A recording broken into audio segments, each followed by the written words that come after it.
Welcome guys. Welcome to day uh, 35 of our daily PYQ research programme, जिसमें हम कोशिश करते हैं कि जितने भी प्रीवियस ईयर क्वेश्चन यूपीएससी ने पूछे हुए हैं उसके ना सिर्फ डिस्कशन करें बल्कि हर एक ऑप्शन पे हम रिसर्च भी करें, ताकि आपका अच्छा रिवीजन भी हो जाए। और साथ ही साथ जो है, भले ही हम कम क्वेश्चन डिस्कस करते हो, लेकिन ऐसी कॉन्सेप्ट की क्लैरिटी फ्यूचर के लिए जरूर रहेगी, क्योंकि वो बहुत सारे क्वेश्चन आपके रिपीट करता है, आपको पता चलेगा। अभी हम 2022 के इकोनॉमी के पीवाईक्यू अभी डिस्कस कर रहे हैं, पॉलिटी भी साथ साथ में हम कवर कर ही रहे हैं, साइंस एंड टेक जल्दी से आएगा, राइट। सो अभी देखते हैं इधर, with reference to expenditure made by an organisation और a company, which of the following statements are correct. ये पूछ रहा है करेक्ट कौन सा है। Acquiring new technology is a capital expenditure. देखो, ये बात तो सही है, क्योंकि हमने देखा हुआ है कि अगर टेक्नोलॉजी आप एक्वायर कर रहे हो, नई मशीनरी एक्वायर कर रहे हो, तो वो कैपिटल में आता है, राइट। ये कैपिटल फॉर्मेशन का पार्ट रहता है आपका, राइट। कैपिटल फॉर्मेशन का पार्ट रहता है। तो डेफिनेटली जो है आपका, ये सही है। फर्स्ट स्टेटमेंट तो सही है, बिल्कुल नॉर्मल स्टेटमेंट है। यहाँ ये ट्रिकी है कि debt financing is considered as capital expenditure, while equity financing is considered as revenue expenditure. गुरु, दिक्कत गुरु ये है कि debt financing as well as your equity financing, right। इन दोनों को जब आप फाइनेंस कर रहे हो, तो आप जो है ना, अपनी लाइबिलिटी डिक्रीज कर रहे हो। या तो आपके एसेट में इंक्रीज हो रहा है या लाइबिलिटी में डिक्रीज हो रहा है। और हम बोले हुए हैं ऑलरेडी कि जब भी आपकी एसेट या लाइबिलिटी इंपैक्ट हो रही हो, तो दोनों आपका कैपिटल एक्सपेंडिचर में आएगा। डेट फाइनेंसिंग मीन्स कि इट डज नॉट मीन कि रीपेमेंट ऑफ योर, मतलब कोई जो आपको डेट पे जो इंटरेस्ट लगता है, it does not mean interest payment. Debt financing mainly means principal, जब आप रीपे कर रहे हो प्रिंसिपल। और जब आप प्रिंसिपल रीपे कर रहे हो, तो डेफिनेटली आपके जो लाइबिलिटी है वो डिक्रीज होगी, लाइबिलिटी डिक्रीज होगी, देनदारी डिक्रीज होगी। और कैपिटल और रेवेन्यू एक्सपेंडिचर को सेग्रीगेट करने का बहुत अच्छा एग्जाम, मतलब एक एक बेसिस यही है कि जहां आपकी लाइबिलिटी या एसेट में इंपैक्ट हो रहा हो, वो आपके कैपिटल एक्सपेंडिचर में आएगा। लाइबिलिटी या एसेट इंपैक्ट नहीं हो रहा हो, वो आपके रेवेन्यू एक्सपेंडिचर में आएगा डेफिनेटली। तो यहाँ आपकी लाइबिलिटी डिक्रीज हो रही है, यहाँ आपके एसेट इंक्रीज हो रहे हैं। कंपनी अगर इक्विटी फाइनेंसिंग करेगी, इट मीन्स वो शेयर होल्डर से अपनी इक्विटी वापस ले रही है। इट मीन्स उसके अपने एसेट इंक्रीज हो रहे हैं, पैसा देकर के अपने एसेट वो इंक्रीज कर रहा है, शेयर होल्डिंग इंक्रीज कर रहे हैं। तो ये स्टेटमेंट गलत होगी, स्टेटमेंट गलत होगी। फ्यूचर के लिए भी ध्यान रखना, चाहे वो सरकारी, राइट, आपके रेवेन्यू एक्सपेंडिचर और कैपिटल एक्सपेंडिचर की बात करें गवर्नमेंट के, तो वो भी आपके यही चीज़ आपकी लागू होगी।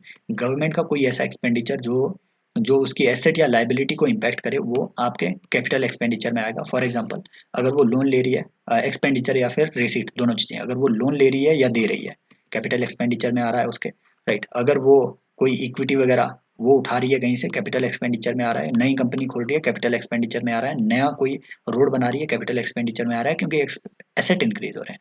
लेकिन अगर वो पेंशन पे कर रही है, रेवेन्यू एक्सपेंडिचर में ना तो एसेट इंक्रीज हो रहा है, ना लाइबिलिटी डिक्रीज हो रही है। अगर वो सैलरी पे कर रहे हैं, तो डेफिनेटली उनके ये रेवेन्यू एक्सपेंडिचर में आएगा, ना कोई एसेट उनका क्रिएट हो रहा है। समझ गए बात को। और अगर वो इंटरेस्ट रिसीव कर रहे हैं, तो ना तो उससे एसेट इंक्रीज हो रहा है ना डिक्रीज हो रहा है, ना लाइबिलिटी इंक्रीज हो रही है ना डिक्रीज हो रही है। इंटरेस्ट पे भी कर रहे हैं तो भी मतलब इसमें कोई फर्क नहीं पड़ेगा। प्रिंसिपल पे कर रहे हैं तो आपके कैपिटल एक्सपेंडिचर में आएगा। Done, clear.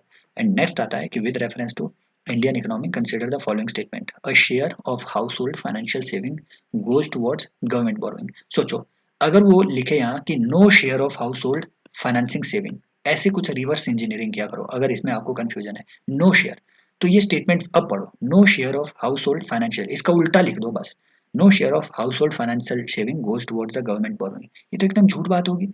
गुरु, क्या होता है कि हाउस होल्ड ने जो सेविंग की हुई है वो गवर्नमेंट बॉन्ड पे इन्वेस्ट करता है, वही तो गवर्नमेंट बोरोइंग है। तो छोड़ो इसे, झूठ बात है, राइट। तो नो, जब भी आपको डाउट आए तो रिवर्स इंजीनियरिंग करो और स्टेटमेंट को बिल्कुल उल्टा करके पढ़ो, राइट। तो हटा दो इसे। And debt securities issued at market related rates in auctions from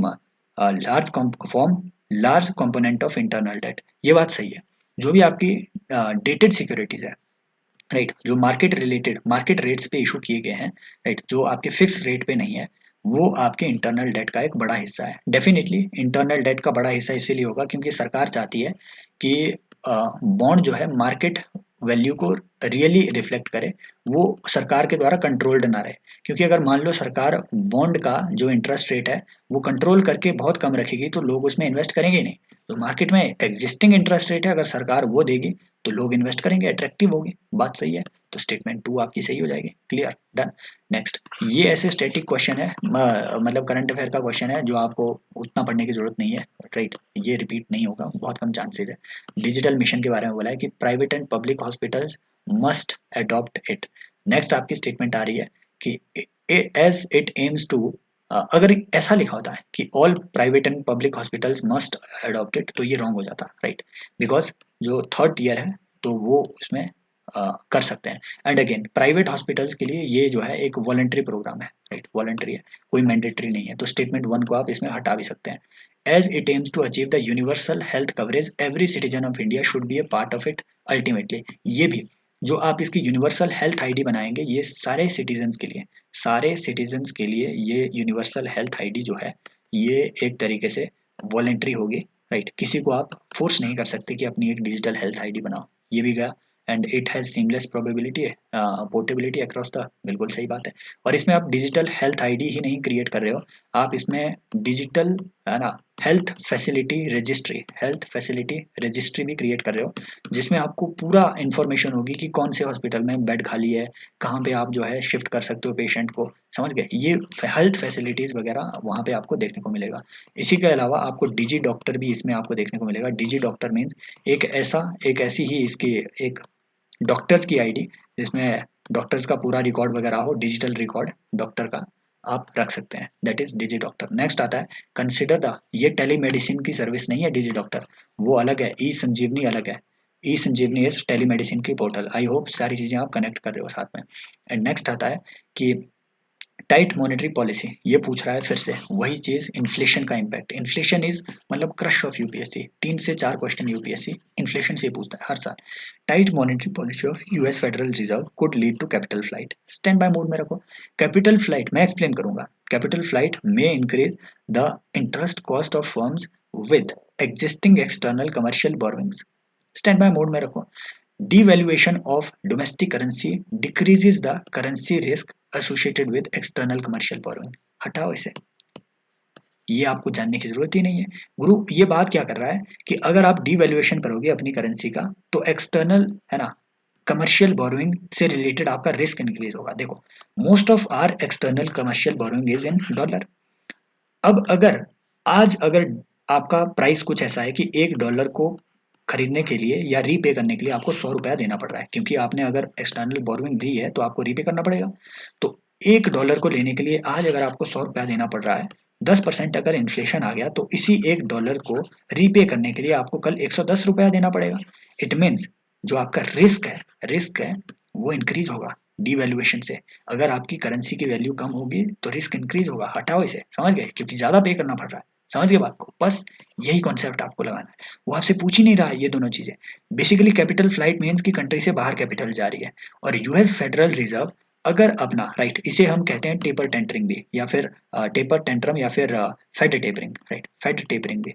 fade tapering कहते हैं कि अगर वो वहाँ पे टाइट मॉनेटरी पॉलिसी मतलब इंटरेस्ट रेट बढ़ा दे तो डेफिनेटली इंडिया में जो यूएस के इन्वेस्टर आए हुए हैं वो इंडिया से पैसा खींचेंगे और यूएस के बैंकों में इन्वेस्ट करेंगे, क्योंकि वहाँ उन्हें अच्छा इंटरेस्ट मिल रहा है। समझ के बात को। तो वहाँ के बॉन्ड पे इन्वेस्ट करेंगे क्योंकि अच्छा इंटरेस्ट मिल रहा है। समझ के बात को।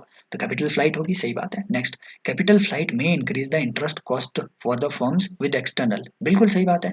अगर कैपिटल फ्लाइट हो रही है तो जो इंडियन फर्म्स चाह रही है बाहर से इन्वेस्टमेंट लाना बॉन्ड इशू करके, तो उन्हें कैपिटल की cost, right, capital acquisition cost उनकी बढ़ जाएगी। कैसे? क्योंकि उन्हें इंटरेस्ट रेट ज्यादा पे करना पड़ रहा है, उन्हें कॉम्पिटिटिव इंटरेस्ट रेट पे करना पड़ रहा है ताकि यूएस में पैसा ना जाए, इंडिया की ओर आए। सही बात है दोनों, क्लियर।